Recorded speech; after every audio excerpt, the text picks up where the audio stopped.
l'adoration. Nous voulons te dire merci. Dieu des cieux, tourne le regard vers ce lieu, Père, et bénis tes enfants. Donne-leur la joie. Que ceux qui sont malades soient guéris. Que ceux qui ont des problèmes de toutes sortes trouvent solution. Car tu es le Dieu de toute solution. Du début à la fin, toute gloire. Au nom de Jésus, nous t'avons prié. Amen.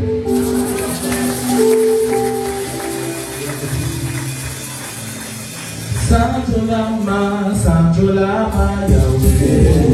Santo Lama, libera, libera, oh, Santo Lama, Yahweh. Santo Lama, libera, libera, oh, Santo Lama. Sois le Kumu, Yahweh. Sois le Kumu, libera, libera.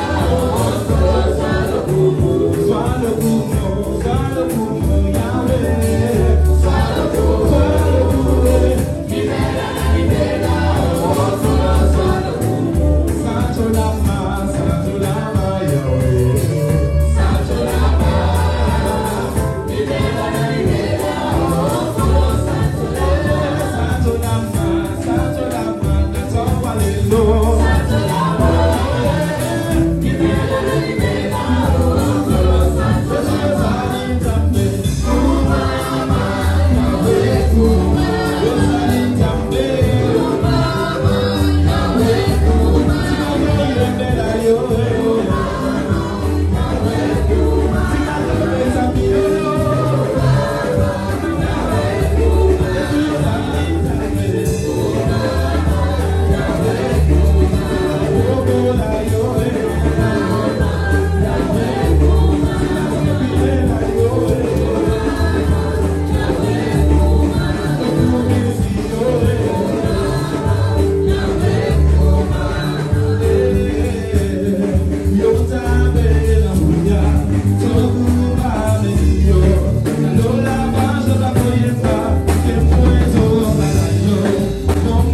pousser le cri de joie le nom de Jésus, Jésus, Jésus.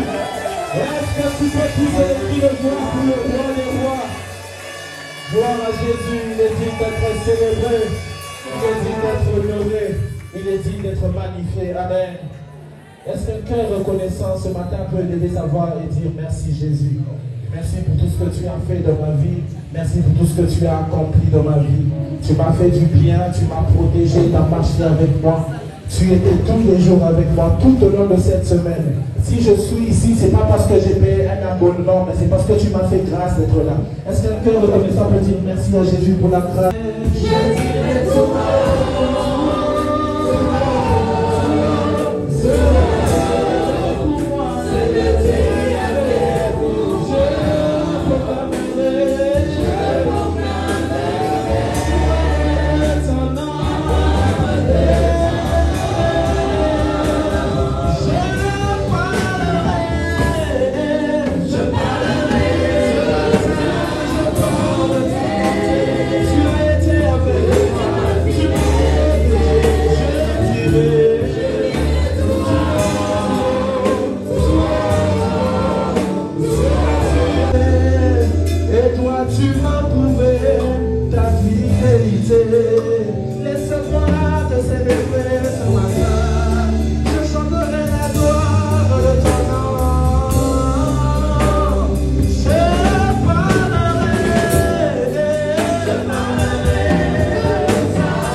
très fort pour le gloire de Dieu.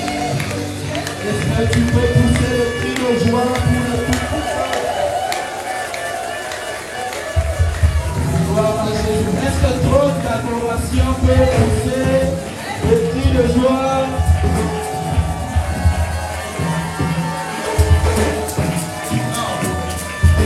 Je demandais qu'on acclame et qu'on pousse les cris de joie pour les rois de roi. Pas pour moi, pas pour les pasteurs, pas pour les ministères, mais pour le roi de roi qui est Jésus. Est-ce que tu peux pousser les cris de joie? Alléluia, Jésus. La Bible dit qu'il siège au milieu de louanges, l'année d'adoration. Est-ce qu'il y a quelqu'un qui est convaincu, qui veut louer le Seigneur ce matin, peut se lever en acclamant très fort pour le Seigneur? Sur le dit que vous allez durant 5 minutes. Est-ce que vous comptez les musiques que vous allez annoncer les matériaux, sauter moi ou bien? Mais lui, que tes habitants de ma chaîne, est-ce que vous sauter moi ou bien? Si vous voulez qu'on paie pas. Si vous partez ça, minolo, moi minolo, ma casse, il va prendre moi minolo. Gloire à Jésus, nous voulons louer le Seigneur avec la chorale. Pendant que nous chantons, tu chantes et tu loues le roi des rois. Nous célébrons les ressuscités, nous célébrons le rocher des âges, nous célébrons l'ancien des jours. Est-ce que nous pouvons donner au-delà de ce que nous avons déjà donné? Est-ce que nous pouvons acclamer le roi? Ce matin, il s'agit de Jésus. Il s'agit de celui qui a accepté de prendre la place. Il s'agit de celui qui a enduré toute la souffrance pour que tu sois dans la joie telle que c'est passé. Est-ce que tu peux acclamer?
Azali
inviter encore une fois sur eux le pasteur Jean-Pierre Béozo pour le mot de bienvenue et de la présentation. Pendant qu'il s'avance, est-ce que tu peux honorer la présence de l'homme de Dieu par tes acclamations?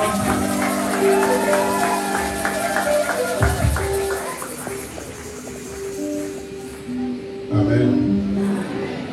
Amen. Je suis dans la joie. Je suis vraiment dans la joie. Parce que Dieu m'est fidèle.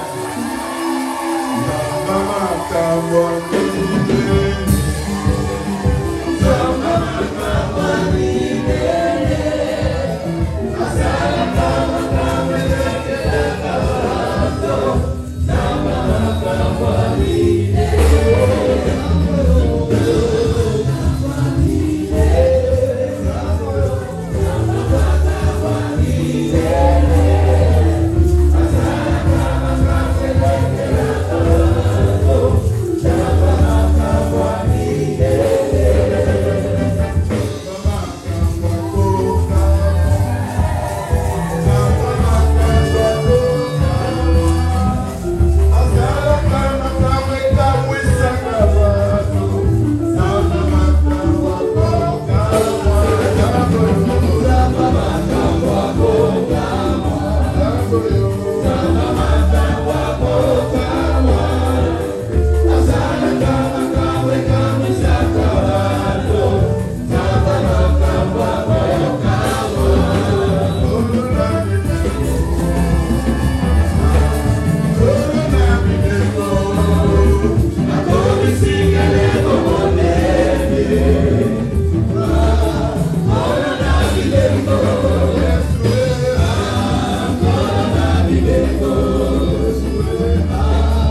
Voilà, nous voulons vous accueillir et vous présenter l'église Trône d'Adoration. Honorable Excellence, révérend pasteur, distingués invités, mesdames et messieurs, à vos titres et qualités respectifs, chers frères et sœurs en Christ, nous vous saluons ce matin dans le nom merveilleux et glorieux de notre Seigneur et Sauveur Jésus-Christ. Amen. Et vous souhaitons la bienvenue dans ce nouveau cadre du premier temple de l'église Trône d'Adoration, extension de Kasavubu. La prophétie est sortie, ce n'est pas notre siège.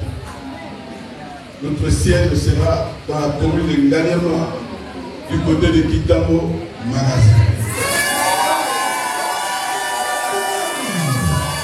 De ce temple, en ma qualité de pasteur principal de l'église Trône d'Adoration.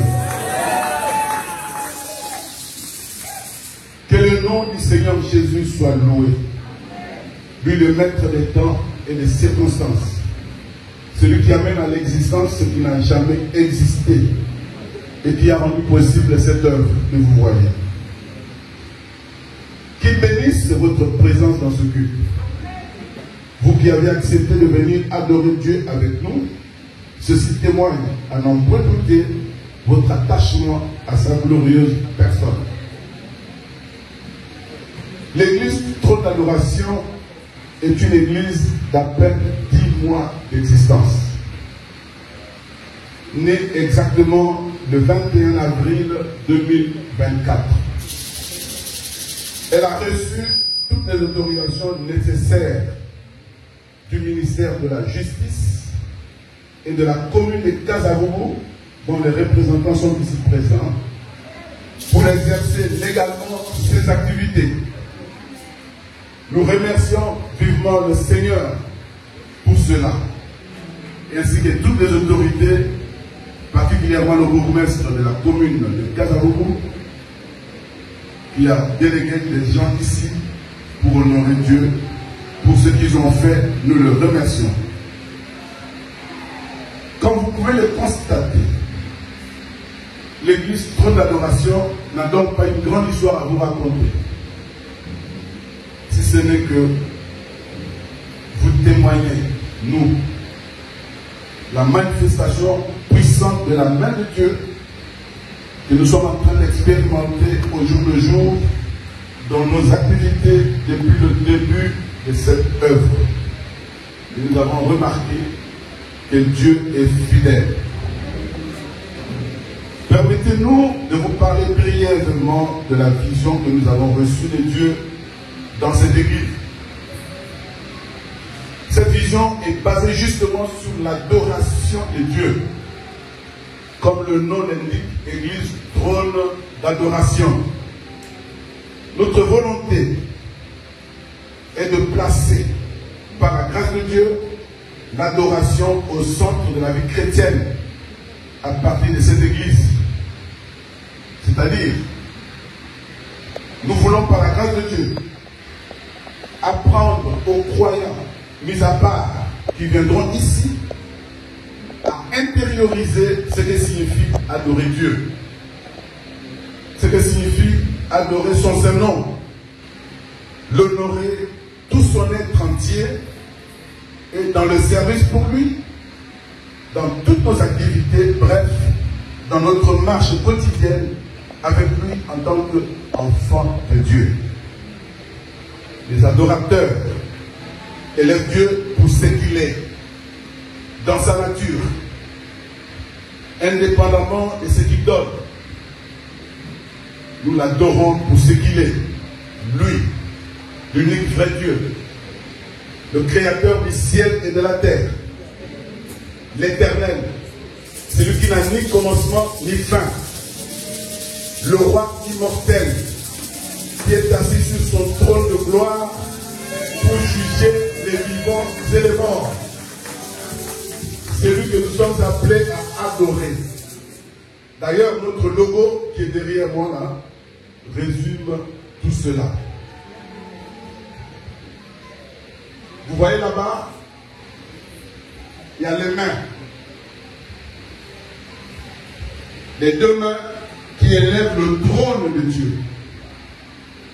Le trône de celui qui est assis sur ce trône éternel, sur ce trône glorieux. Et la gloire est symbolisée par ces rayons que vous voyez. Il est assis sur son trône. Il a accompli de grandes choses pour nous. C'est l'œuvre salvatrice de Jésus sur la croix qui a fait de nous soyons des adorateurs que le Père cherche. Symbolisé par la croix que vous voyez. Et cette œuvre salvatrice englobe le monde entier. C'est le cercle que vous voyez qui symbolise le monde entier. Il est Dieu en Amérique. Il est Dieu au Congo. Il est Dieu au Kivu. Il est Dieu en Asie. Il est Dieu partout. Il est dit d'être élevé. Comme l'œuvre salvatrice couvre le monde entier, tout repose sur la parole de Dieu, symbolisée par cette Bible qui est ouverte. Car tout a été créé par la parole. Et c'est la parole qui nous transformera. Église, trône d'adoration, c'est cela.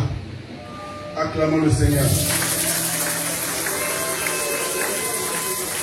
L'adoration est un mode de vie. Pas seulement les quelques moments que nous avons ici quand nous disons adorons Dieu. C'est un mode de vie. C'est une attitude intérieure de la personne qui se sait changée, transformée par Dieu. L'adoration est un service à Dieu, un culte qui commence ici sur la terre et qui ne s'arrêtera jamais, qui va continuer jusqu'au ciel car nous serons adorateurs du Père à jamais, à côté des 4 êtres vivants et les 24 vieillards. Nous voulons commencer à adorer Dieu ici sur terre. C'est ça la vision que nous avons reçue. Nous avons été créés pour adorer Dieu, pour le louer. Nous n'avons pas été créés pour devenir riches, pour nous marier, pour travailler. Nous avons été créés pour le louer, pour l'adorer, et tout le reste nous sera donné lorsque nos yeux seront tournés vers ce Dieu-là. L'adoration est ce que d'agréable que nous rendons à Dieu, ce que nous lui donnons, comme Abraham a offert Isaac à Dieu. Et c'est Abraham dans la Bible qui a utilisé pour le premier le nom adoré. Il a dit à ses serviteurs, vous restez ici, moi et l'enfant, nous montons pour adorer Dieu. Et là, il a offert. L'adoration, c'est l'offrande que l'homme donne à Dieu.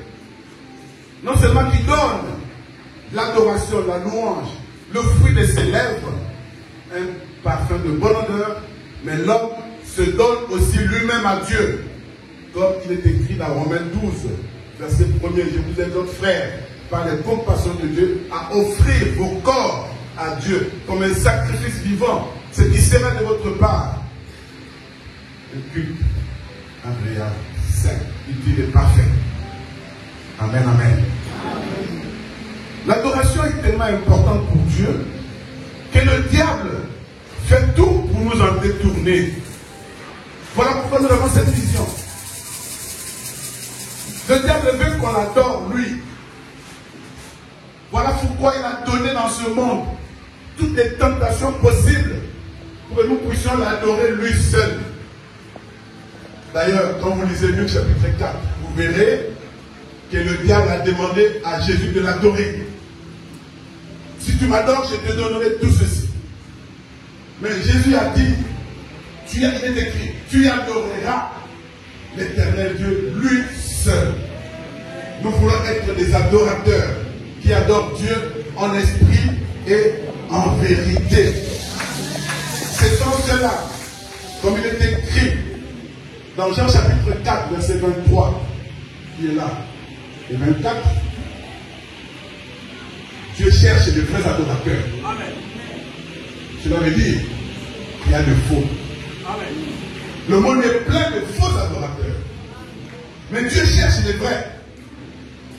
Ceux qui l'adorent, pas dans la fausseté extérieure, mais ceux qui l'adorent en esprit et en vérité. En esprit parce que Dieu est esprit. En vérité parce que la parole de Dieu, nous devons l'adorer selon la parole de Dieu. Amen, amen. Si nous n'adorons pas Dieu, si nous ne vivons pas dans la sanctification, dans l'obéissance de sa parole, d'une façon ou d'une autre, nous adorerons le diable. Voilà pourquoi les adorateurs doivent être ceux qui sont dans la sainteté parfaite, ceux qui respectent et qui obéissent Dieu dans tout ce qu'ils font. Si nous n'adorons pas Dieu, sa créature va l'adorer à notre place. La Bible dit, les pierres vont l'adorer, les arbres vont l'adorer, les montagnes, les nuages, les oiseaux du ciel et les animaux des champs vont l'adorer. Alors toi et moi, qui sommes créés à son image, nous sommes appelés à l'adorer. Acclamons le Seigneur. Dans cette église, nous avons la mission de faire en sorte qu'il y ait plus de vrais adorateurs et moins de faux adorateurs. Nos enseignements expliciteront tous ces principes pour affirmer la foi de ceux qui seront appelés afin qu'ils s'approchent davantage de Dieu, le Créateur, et qu'ils obéissent à Dieu seul. L'église est née il y a 10 mois. Donc elle se posera la question, qui sommes-nous pour porter une telle grande vision? Parce que c'est une grande vision. S'agissant de moi, votre humble serviteur, mon appel vient de loin. Dans les années 60-70, comme beaucoup d'entre nous, nous avons grandi dans une mission chrétienne. Moi, j'ai vécu dans une mission protestante, d'autres dans une mission catholique. Donc, nous avons reçu tout ce temps-là, la sémence de Dieu que beaucoup d'entre nous avaient négligée. Or, c'était déjà la sémence. Mon histoire dans le ministère pastoral est liée à ma belle famille. Écoutez-moi bien. Celui qui trouve une femme trouve le bonheur.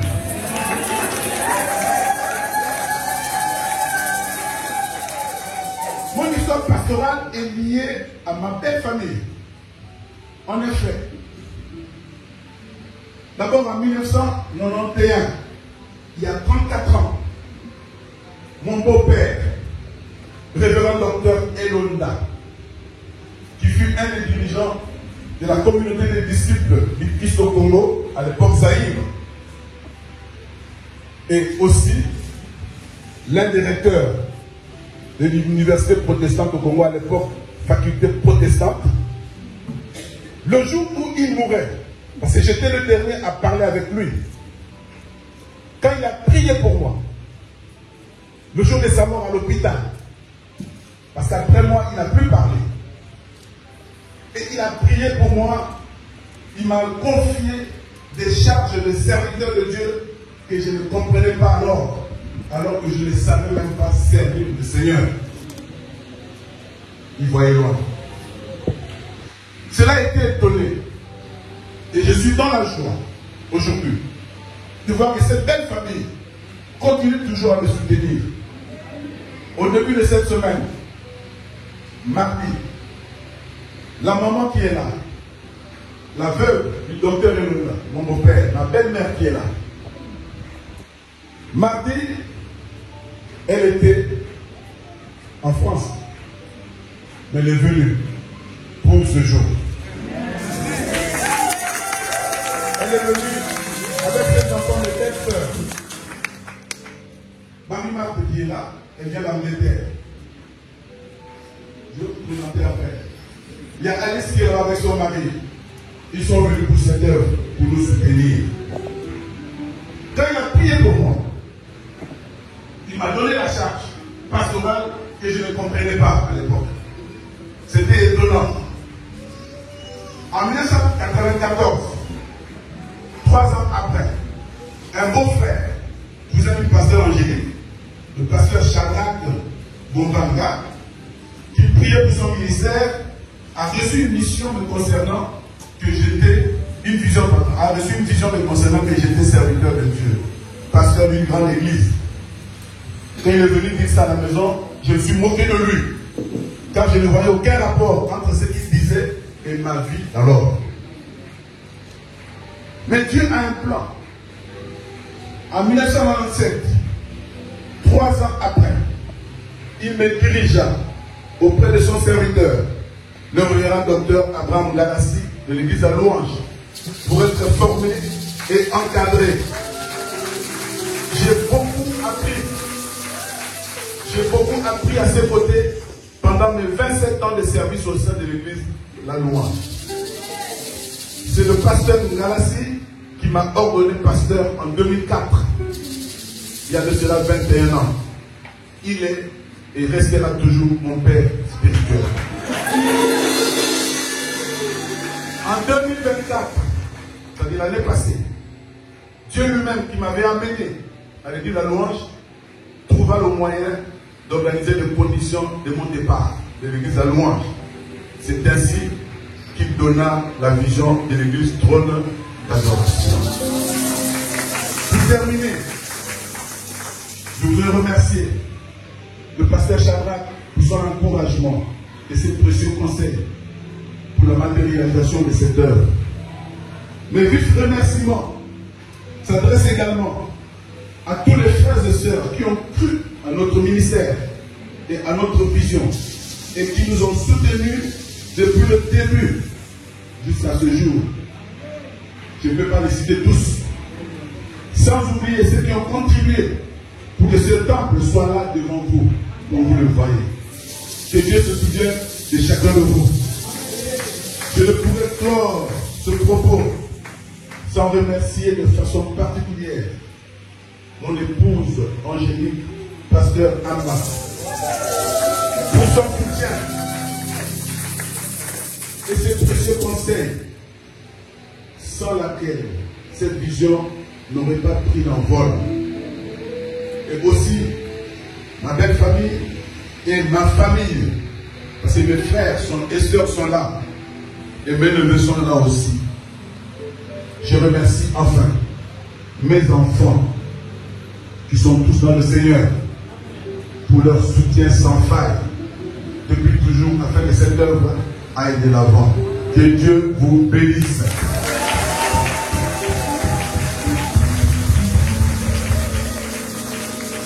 Il a reçu le nom.